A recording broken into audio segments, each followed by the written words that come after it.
All right, ladies and gentlemen, welcome back to I'll name the segment later. GTG spits that grease, so on and so forth. Title forever in the works.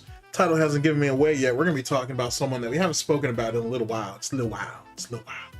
ReviewTechUSA, who apparently wanted to or decided to weigh in on the situation with Raw Phil. So I got a bit of a compilation here. Big ups to your ReviewTechUSA trolls on YouTube and Twitter, respectfully. Where I got some of these clips, and then I also got some of it from ReviewTechUSA stream, which I don't even know if that stream's even up now. To be honest with you, if I can find it, I'll link it down in the description. But the second part of that stream, which is why I had to go to ReviewTechUSA's troll Twitter to get the rest of it, because he's just removing shit left and right for whatever reason. But then again, he's doing this whole LARP about how YouTube's out to get him, and that's why he has to primarily stream on Twitch, which is fine, but he's deleting his archives off of Twitch too. So whatever, it is what it is. But anyway, this is a ReviewTechUSA basically talking about or weighing in on what's going on with Raw Phil and DSP.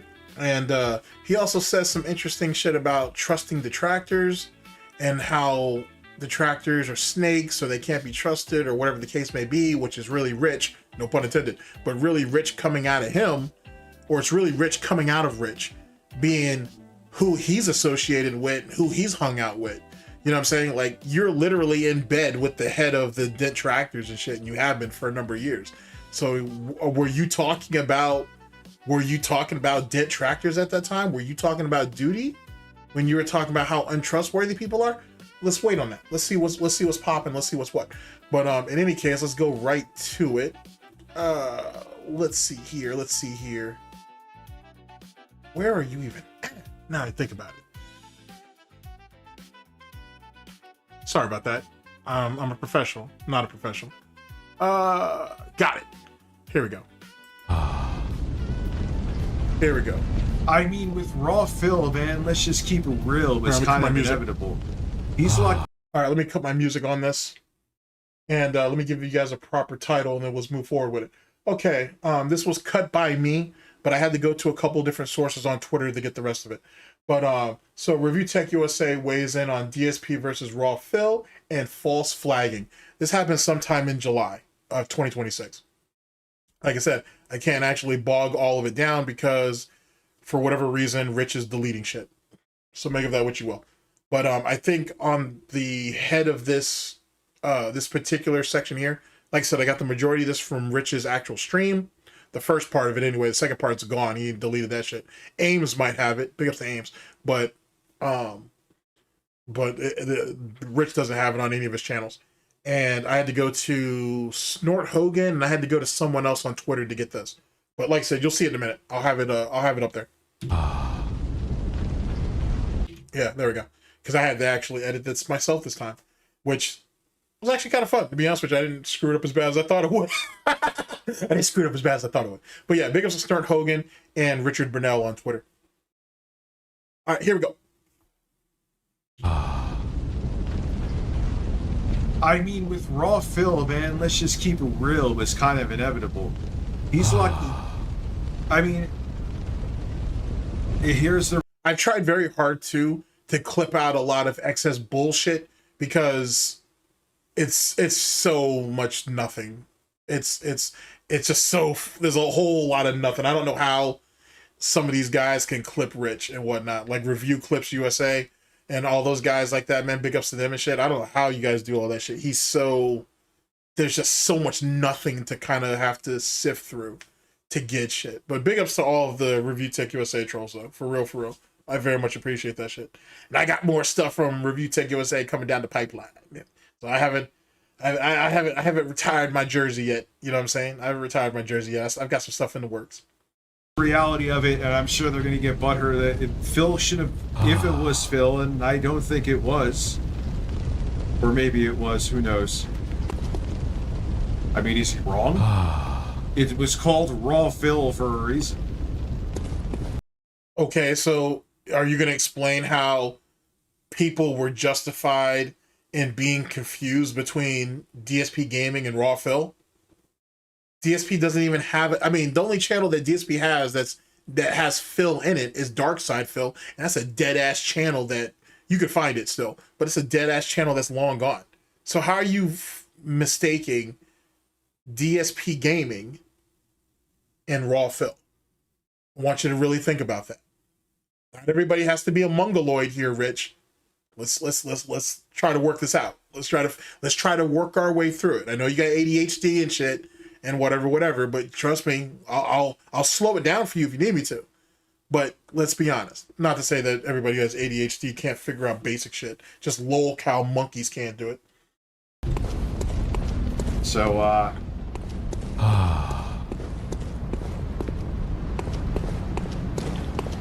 you just follow me on Twitch, man. That alone is plenty. That's free, and we will be covering Smash JT going into J. Did you hear about Smash JT again? You still on fucking Smash JT's nuts? Like, Jesus Christ, that dude's brought himself down enough and whatnot. And if he ends up fucking up this lawsuit, which it kind of looks like he might have fucked up most of it, I mean, it is what it is. But Jesus Christ, you still worried about that guy? Damn. God, I don't even remember the fucking specifics. Dude, it's insane. He's gone. The guy is fucking gone. I mean, so are you. So it is what it is. And the fact that both of you guys are trying to use Jay as like your fucking little pawn in this fucking one-sided game that you guys are doing is kind of silly. It's really more on Rich's end. Smash JT don't think about Rich. He has bigger fish to fry. Oh, I have to go around the other way. All right.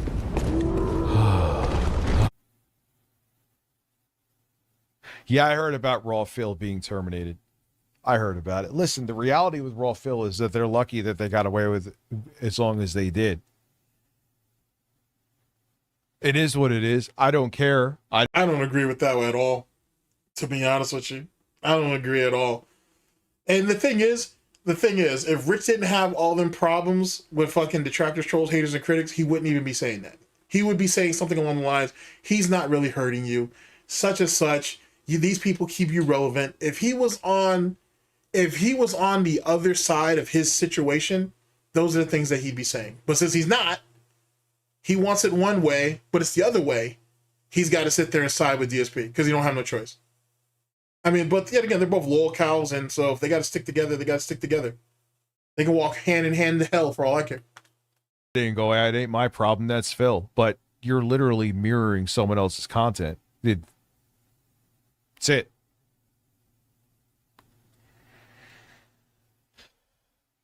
Rich, there's a lot of people who mirror a lot of people's content, to be honest. And on top of that, honestly, and I really mean this, the DSP shit's a victimless crime. Trust me, if you wanted to find DSP and donate to him, you can. This isn't complicated. This isn't rocket science and whatever. You know what I'm saying? And in reality, no one really cares. DSP had to have his fucking snout up someone's ass pretty extensively to get done what got done. And yet again, I'm hoping somewhere around August 9th or 10th, or at least after that, the week or so after it, we hear something. Or Raw Phil comes back. And even if he doesn't stream back on YouTube, him getting the channel back is a win in itself. You know what I mean? So just because Rich goes flag happy over all his bullshit, it doesn't benefit him. It's only hurt him. And you would think by now he would realize that. You know what I'm saying? In the grander scheme of things, ReviewTech has fucked his reputation up so bad mainstream-wise that he'll never be able to go back. That's why he had to go and get a job, which, truth be told, he should have never left the job market in the first place and whatnot. That had made his ass a bit more humble. He could have made more opportunities for himself, if not better opportunities. But he went all in on YouTube and fucked it up over drama. He had the easiest lick on, well, one of the easiest licks on YouTube, just talking about tech and video game news. Instead, he wanted to get into this drama shit because he thought he was built for it, and he wasn't. Then he got in bed with a fucking Detractor. That shit got worse and whatnot. Wasn't worth it, boy. Wasn't worth it.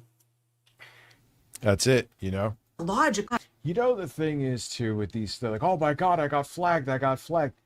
They're all like, with people they don't like. No, keep in mind, this is a lot of projection on his part. Let me bring this part back. There's a lot of projection on this part because Rich does the exact same shit. So he really don't have no room to talk. But he is speaking from experience. So make of that what you will. That's it, you know? Logical. You know, the thing is, too, with these, they're like, oh my God, I got flagged. They're all like, with people they don't like, they expect them to like be in this, flagging is something that creators never do. But then you find out they're all flagging everyone they don't like. Now keep in mind, Rich spent years talking about he didn't condone flagging, but he would flag people who go after him. Then when he got accused of flagging, he said he didn't do it. Come to find out he did do it. Keep that in mind. Keep in also mind that he was running around with fucking Monday Matt, who is probably one of the most notorious flaggers and whatnot on YouTube, and still is. The Boulder King is still undefeated as it pertains to that. That's why he's in whatever little square or squirreled away in whatever little hole he's in and whatnot. He can't get out. And then Rich has fucking history with the quartering. They were cool long before they started beefing, and the beef was more than likely over DSP. But that's neither here nor there. But he used to be cool with quartering, and everybody knows what kind of serial fucking flagger quartering is. Birds of a feather, or you know, cows herding with each other, whatever you want to call it. So it is what it is. They're all lol cows at the end of the day. Like, Monday Matt is lucky that he doesn't have the lol cow moniker on him. He's very, very fortunate. Like, he can literally say him and Sargon are, well, yeah, Sargon, I don't think Sargon was ever a lol cow. He was just fucking ridiculous. But like, at times. But Monday Matt is very lucky he got away without being labeled as a lol cow. He is very, very fortunate. Now that I think about it, like, he's very, very lucky he got away with that shit. He got away with not being called lol cow. That's kind of crazy. Do whatever the fuck. You live by the sword, you die by the sword, but you want to live by the sword and remember that. Remember this quote. This quote. This shit's gonna come back to haunt Rich one day. Theoretically, it already has. That's why ReviewTechUSA, the main channel's dead. But like, remember this quote. Remember this quote. Whatever the fuck. You live by the sword, you die by the sword, but you want to live by the sword and not die by the sword. It's not how it fucking works. Oh yeah, you would know. You would know from experience.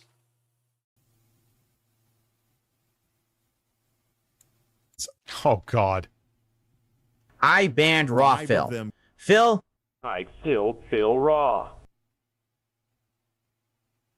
That's can't. I'll give my take on Raw Phil in a second. I know I'll go more into detail with. I'm gonna go piss real quick and I'll be right back. I love that fucking game. I can't wait to play it again. But I knew the spot that I stopped it at. Most of you know if you've played it before. Playing it for profit, which ain't nothing wrong with that, but this thing to the member-only streams is fucking wild.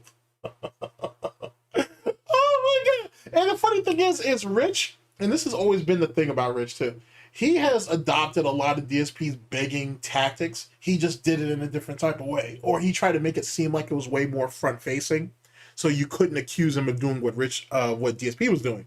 But the reality is it's pretty much the exact same shit. It's played off of the same, it comes out the same playbook.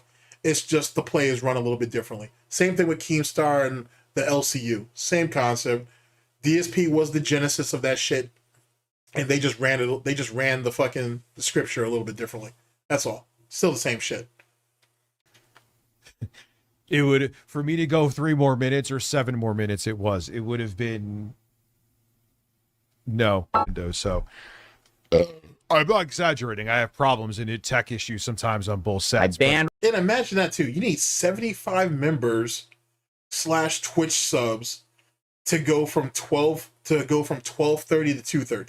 So 2 hours is going to cost you 75 members or subs. Jesus Christ, bro. Raw Phil and ate raw Taco Bell meat. Oh yeah, probably. You know, and like even Suefa was saying, Yeah, he was literally just restreaming and mirroring his stuff. It is what it is. Now, keep in mind, Rich indulged in Raw Phil too. It wasn't like he didn't pull shit from over there. And when Rich was watching Duty stuff, where do you think Duty got most of his shit? But it wasn't a problem then, though, right? It was okay then. It was justified then. Okay. I was like, Speaking of which, and this is just me, I still, in my heart of hearts, I still believe that ReviewTechUSA was in. He knew what Monday Matt was doing, and he was helping Monday Matt flag some of those channels. I can't prove it, but I feel like he was in cahoots with him. He wasn't doing it on his main channel because just like Monday Matt, Rich has a bunch of side channels too. He could have easily been flagging off some of those channels. So, and I think that's what Rich was doing. I think Rich was helping Monday Matt flag some of those channels. Not all of them, but some of them. I honestly think that. I said that years ago, and I still think that's something that was a thing that he did and whatnot. And he's never going to admit it because there's not enough people to really speak on it, and that was such a long time ago. You know, sometimes you gotta let dead dogs lie. But fucking A, bruh. Fucking A. Because him and Monday Matt were still as thick as thieves back then. So you're telling me that if Monday Matt needed help flagging, he wouldn't go to Rich? It's probably the only person he could go to. Because Monday Matt, I think, knew that Rich was flagging down his... that Monday Matt knew Rich was flagging down his troll channels. So if you're willing to flag down your own troll channels, why can't you help me with this shit? But anyway, that might be just one of the internet's great mysteries. listen, man, that's Phil's thing. If he's okay with him existing, then whatever. Ain't my problem. I ain't going near it.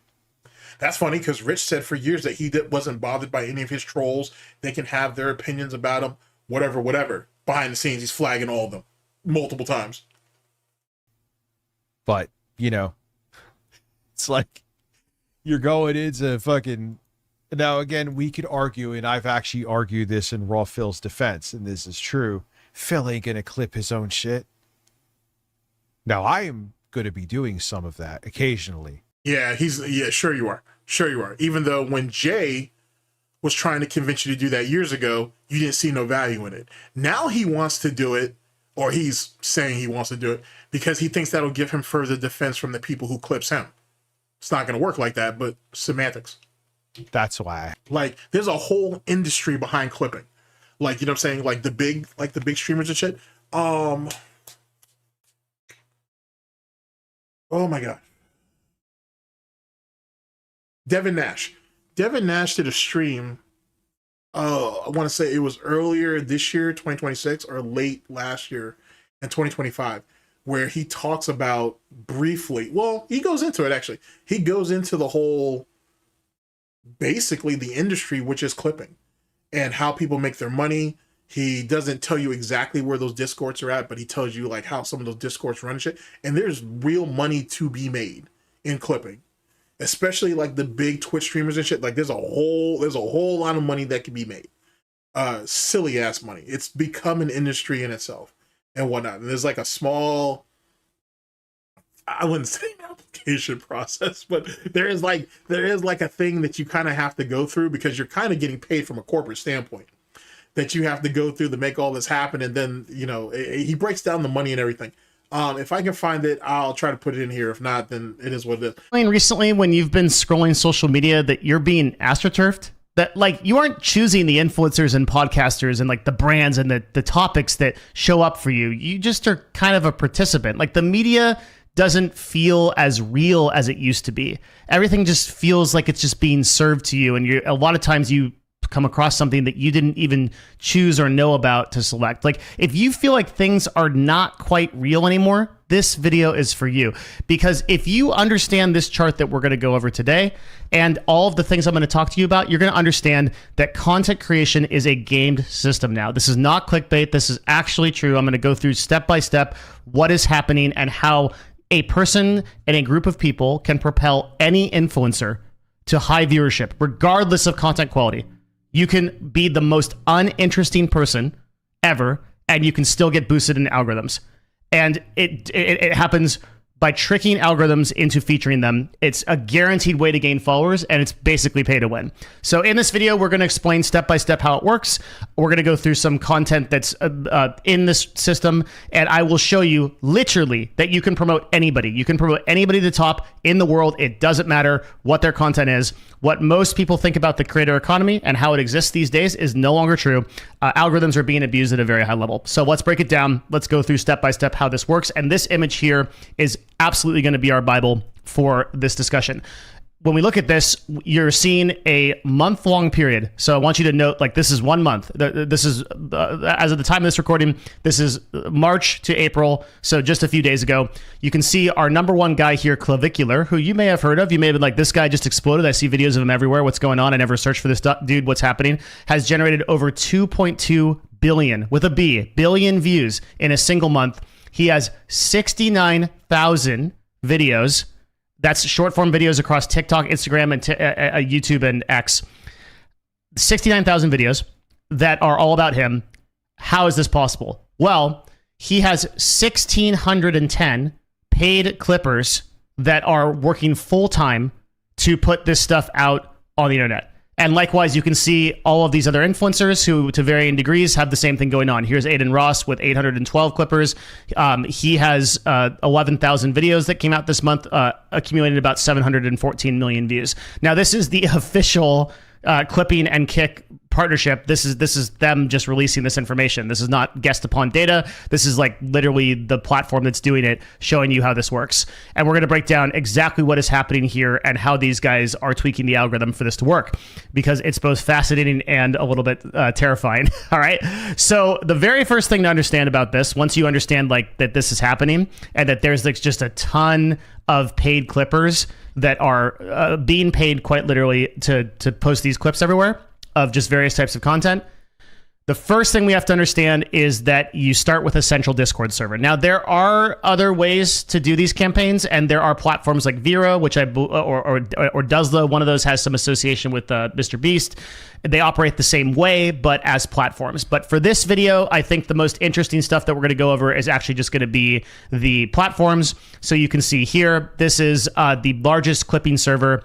And you can see that they, once you get into the clipping server, which I think has over like 20 or 30,000 people in it, you can say, hey, you're just a few steps away from getting paid for post content. Here's how you get started. You can just go browse the campaigns, and you can go see that you can apply for kick streaming clipping program, which we're going to talk about a little bit later as it relates to this. So you can just get paid by joining one of these servers, no problem. And here is exactly how these campaigns work step by step. Each campaign is going to be one influencer or a podcaster or a brand.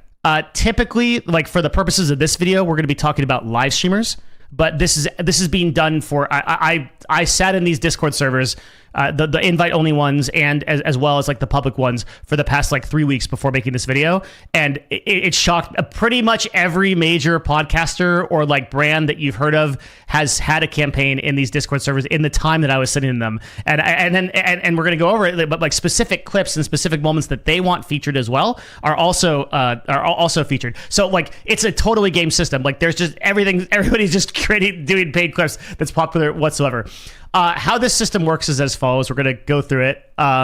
So starting with the CPM system and how it works.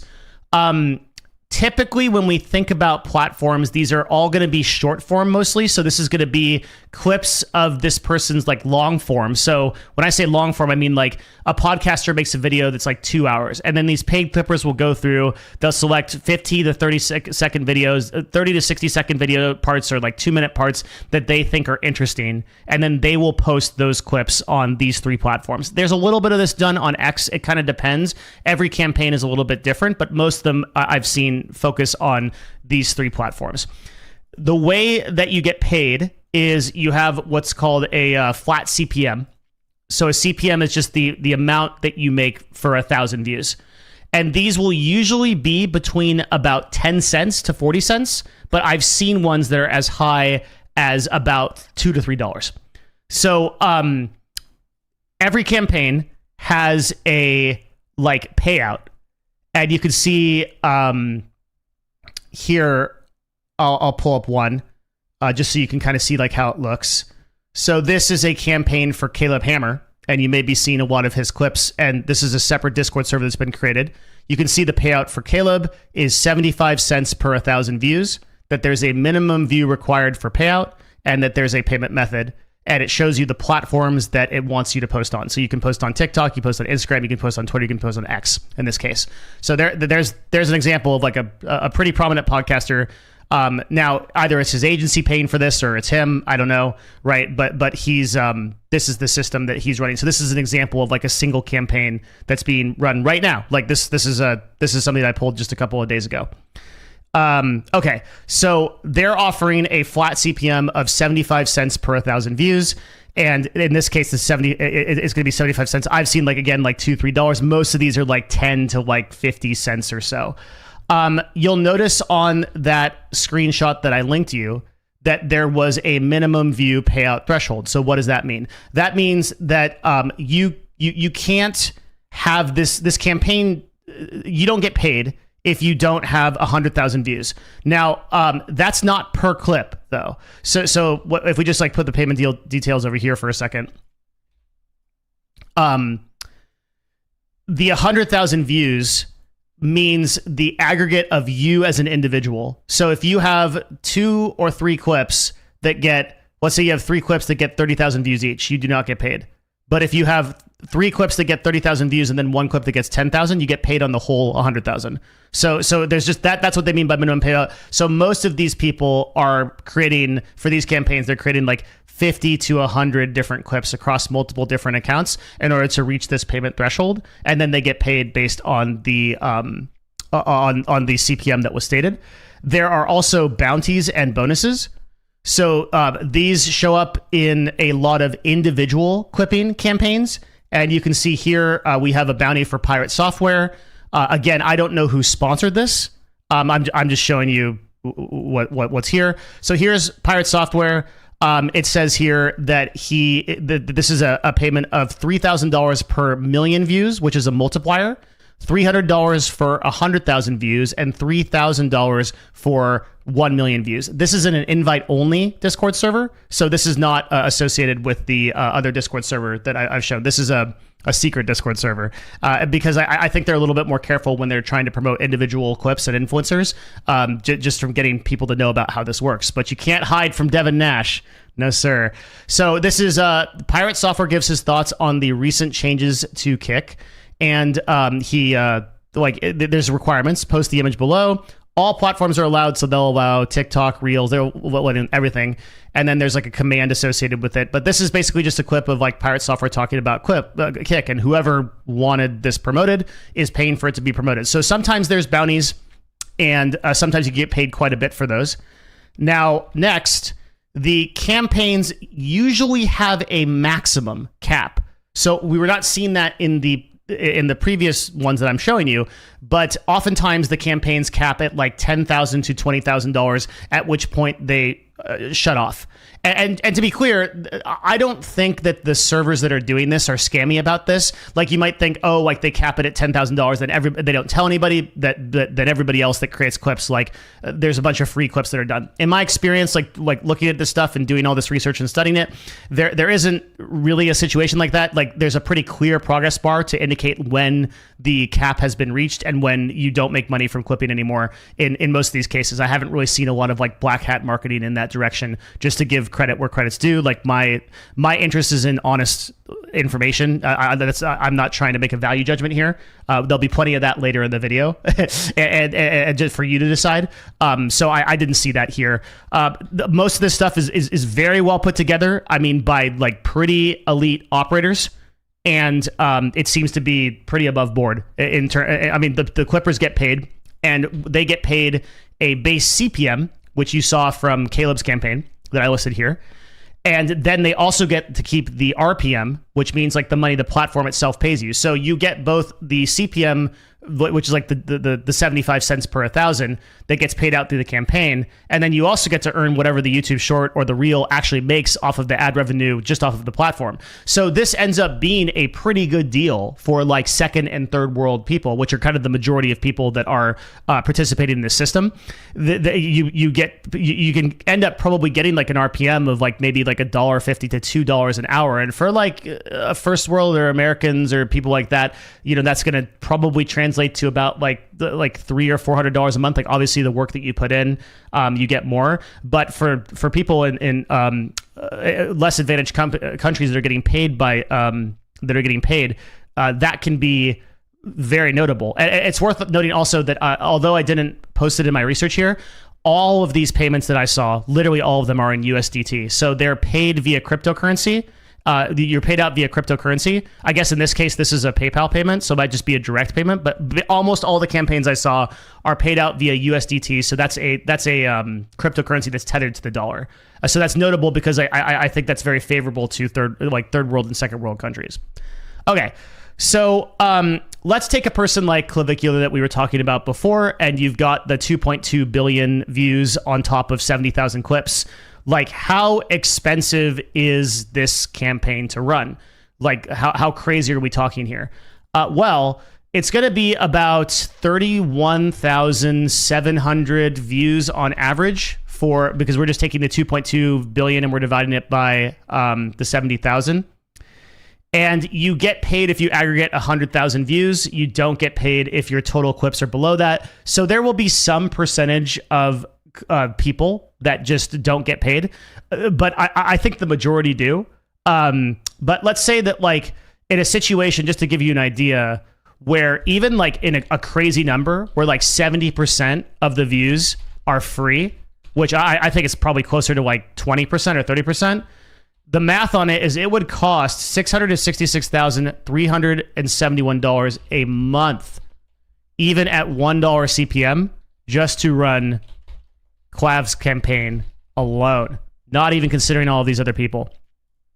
So literally hundreds of thousands, if not millions of dollars are being spent every month to do this. So who's doing it? Who's paying for this? Right? That to me is one of the most interesting parts, because a couple of things, right? Number one, there are not many people that can set up campaigns like this. We're talking like management of hundreds of people. And like this is a lead operator marketer stuff. This is not like streamers. Okay.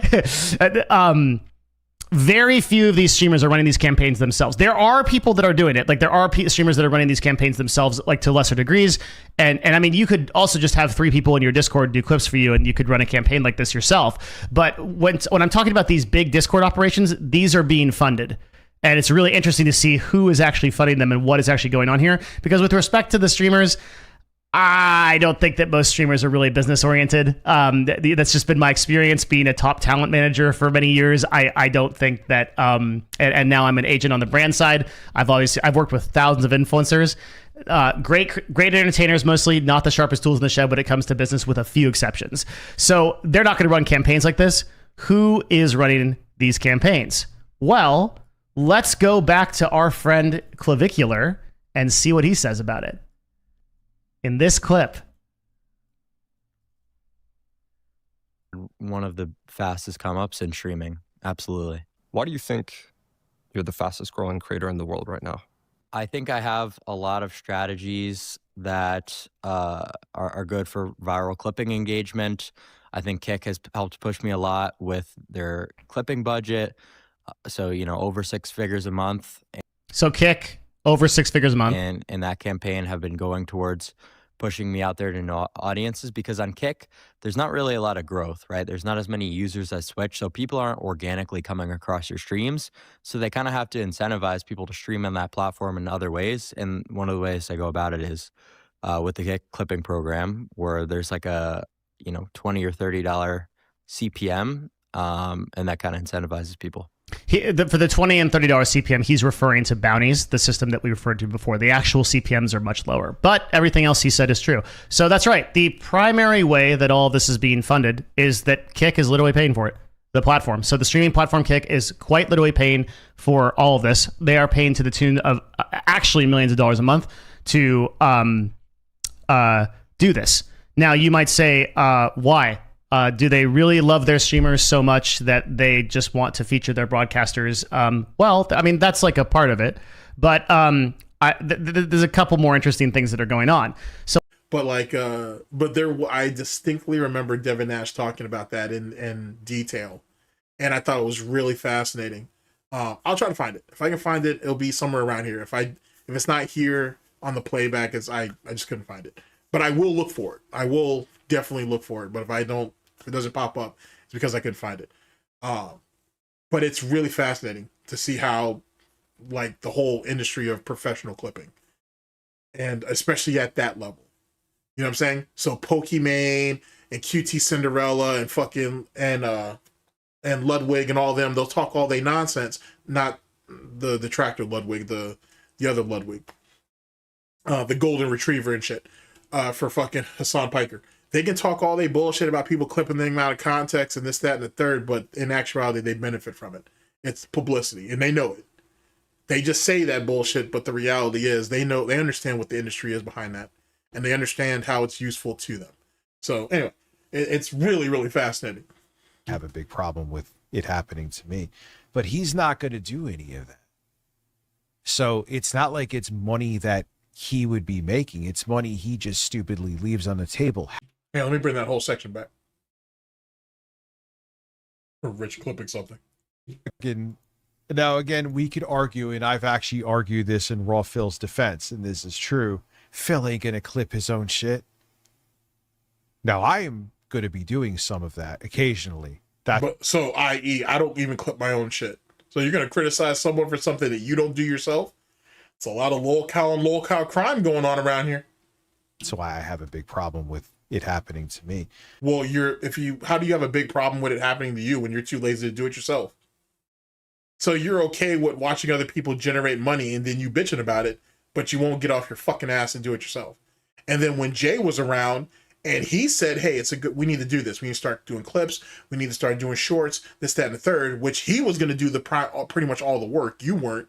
You still went against it. Huh. Make that make sense. But he's not going to do any of that. So it's not like it's money that he would be making. It's money he just stupidly leaves on the table. However, Raw Phil is called Raw Phil for a fucking reason. He was just like, restream mine too.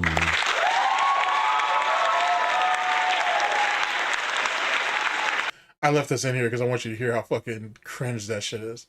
Like, his dependency on that applause button is almost the equivalent of DSP's dependence on his chat. It's really pathetic. It's really pathetic. That every time that you attempt to make a point, you have to have a fake applause to go behind it. It's sad work. Such cringe. So, which shows you how insecure Rich is. But then again, if you were barely 5'7" and as rotund as he was, you'd probably be insecure too. You live by the motherfucking sword. There you go. He really needs to stop using that quote, being that he's been a victim of it himself. Dipper Taco. Listen, man. Yeah, I heard about Raw. Okay, yeah, this is what I had to pull from Twitter. So, like I said, big ups to Richard Burnell, Snort Hogan. There's a couple other guys on Twitter who had it too. Just big ups to that whole RTU troll community. Phil, here is the thing. I never went near Raw Phil. I don't fucking care. All right. Raw Phil existed, not my problem. Didn't mind using the content though. But the reality of it is that yes, what he was doing was flat out against TOS. And if Phil ever wanted to pull the trigger, I'm sure even me saying that will get me ire, but it's just, I mean, it makes you a hypocrite because there was a lot of Detractor content that you were using that came directly from Raw Phil, and you didn't mind indulging in it then. You didn't mind profiting off of it then. You didn't mind spitting your platitudes then. But now that they've been taken down, oh, they were breaking TOS from the beginning. It's okay to go ahead and do that now that it's safe, I guess. Just a fact. You know, keep in mind, false flagging too, Rich, is against TOS. You know that, right? You also know botting subs and views is against TOS too, right? Oh, well, you know all about that. You know all about the latter. So yeah, I guess you have a real intimate understanding of that one. Huh, okay. Now the question is, are the people around you like that? Because, and I want you to really think about this, right? Monday Matt was botting subs and views. The quartering bot subs and views. Is any of the Detractor friends that Rich has, do they bot subs and views too? Or have they at one time or another? Birds of a feather. With Raw Phil, there's so many snakes in the grass in that community. Oh, yeah. I want you to hear this part. This is the one that Rich ain't sat there and deleted. Makes you think, who were you talking about, Rich, when you were saying this? I'm sure even me saying that will get me ire, but it's just a fact. You know, with Raw Phil, there's so many snakes in the grass in that community. I would not shock me if one of them that they thought was in their camp flagged it down to in turn point the finger at Phil. So now Rich is propagating that this was holy shit. Now Rich wants to put out there that this was essentially this was an inside job. That a detractor or a cabal of detractors decided to go ahead and flag down Raw Phil just so they could blame it on DSP. You're going to take most detractors' primary source and flag that down to throw that on DSP. That sounds like a smart idea to you, Rich? Now, don't be wrong. For those of you who were around during the Gamergate,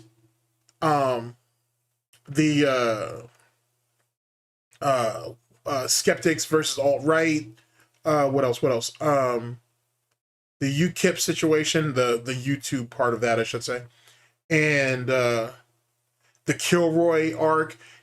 That's a tactic that they used over there too. They used that quite a bit.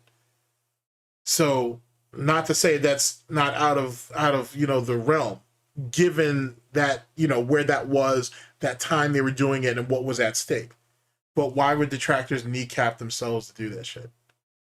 Why is that a thing? Food for thought. Not to say that it couldn't happen, but really? Like, why Raw Phil, of all people? Why him? Anyway. Because we know how they are. And like I said, the way he's talking, he's speaking with a level of authority that makes me think maybe he's seen or heard some shit. You know what I'm saying? Maybe there are people that were being gay-opped in the past with whoever he was associated with, who was calling himself a detractor, and maybe some shit was going down. I don't know. And I'm not going to throw nobody's name out on nothing. But the way he talking, though, he talking like he knows some shit. He talking like he's seen some shit. Makes you think. They are the most flag-happy people on the planet. And they love accusing everyone else of flagging. So, it wouldn't shock me, though. And what makes that even more interesting is Rich has done that. Rich has accused other people of flagging, right? Or sending takedowns, fucking with sponsorships and stuff like that. And he was literally doing all those things too. Keep that in mind. So yet again, where is he pulling all this from? Like I said, these are some pretty stiff allegations. You know what I'm saying? Stiffer than anything that Lauren's been getting as of late. So where are you pulling all that from? So there's some big assumptions there. But like a true coward, he ain't gonna put nobody's name to it. But the way he talking, he make it sound like he's seen some shit. He's heard some shit. He was privied to some shit. Makes you think. And remember, He has a history and comes from a group of people who were botters, who false flagged and did shit like that. This is his stock and trade. This is his wheelhouse. Keep that in mind. I never went near Raw Phil. I don't fucking care. All right. Raw Phil existed, not my problem.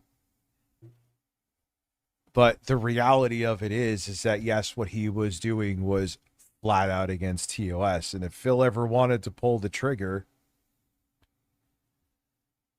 I'm sure even me saying that will get me ire, but it's just a fact. You know, with Raw Phil, there's so many snakes in the grass in that community. I would not shock me if one of them that they thought was in their camp flagged it down to in turn point the finger at Phil. Because now this is definitely going to be an arc, right, in the in Proper's year-end series, or anybody else, I should say, who decides to do a top 10 worst moments, but definitely Agent Proper. So I'm going to have to remember to send this to him, like this whole little video package. He might be able to use it, because especially with the allegations that Rich is throwing out here, it sounds like he knows something, or he's at least alluding to it. So anyway, I'll remember to it. I'll pass a link on to Proper with this, because I got to tell you, the way Rich is talking and the type of scumbag, you know what I'm saying, fucking dishonest piece of shit Rich is, it sounds like he knows something. Even if he doesn't know exactly what happened with this Raw Phil situation, it sounds like he knew about some shit in the past. So it makes you think. Don't be wrong. This whole DSP Detractor community isn't Hallmark cards and bubblegum like everybody think it is. There's a lot of bullshit that go on. It makes me wonder, when Rich was still kind of floating around, if you will, it makes me wonder what he saw, what he heard, what he was privy to. It really makes me wonder. we know how they are.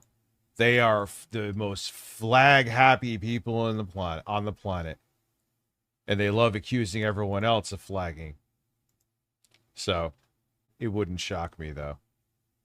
You know what I mean? I do not trust them. Gotta say, do not trust them. Interesting. I mean, DTA, don't trust anybody. But what do you know about Rich? Like, what is it that you're not willing to speak on? Makes you think. In any case, big ups to everybody over there in the RTU troll community and shit. Big ups to all them cats. Final thoughts, and I'll let you guys go. Final thoughts. Rich can't be trusted any further than you can throw him. So that's the first thing. But and yet again, he's a hypocrite because he benefited greatly off of Detractor content that was quote unquote stolen, mirrored, ripped illegally, whatever the fuck. It wasn't a problem when he was still cool with Detractors when that was going on. It wasn't a problem when he was in bed with Detractors and, you know, everything was still good. But now after the fact, he want to talk about it because now he's actively going after his own trolls again, which is weird because he had already lost that war once. Actually, he's lost that war a couple times, and yet he still want to keep engaging in it. I don't get it. In any case, Rich don't see it. Rich is a hypocrite, so it is what it is. But that end section or segment, he knows something. He knows something, and I want to know what he knows because he knows something. You know what I'm saying? He heard something, he's seen something, or he was privy to something in his time hanging around whoever it was he was hanging around with.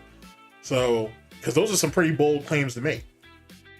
Those are some really weird, bold claims to make. Keep in mind, that's a guy who wanted to get on that being said. This was a guy who put himself up there and out there saying that he was a top 2 detractor, you know, second only to Tevin. You literally said this shit. This is what he said at one time or another. But now in the current day and age, I'm sorry, he's saying DTA, don't trust no detractor, troll, hater, or critic. That's weird because one would have the thought, the inkling, if you will, that you're pulling that from experience. That experience would only come from who you were in bed with. Sorry. So what were you doing? Or what were they doing? Anyway. Food for thought. Okay? Food for thought. All right, ladies and gentlemen, thank you guys very much for listening in. I very much appreciate it. This has been, I'll name the segment later, GTG Spits That Grease, so on and so forth. You guys know the rules of the road. A dent's always going to be a dent. Don't ever trust a fucking lolcow and whatnot. And according to Rich, apparently Detractors got their hands dirty at one time or another. We'll see if anything comes out of that. We'll see if anything comes out of that. But don't trust the lolcow. They're not people. They are not people. And they'll turn on you just as quickly as people say they turn on them. Take care of yourselves, people. Later.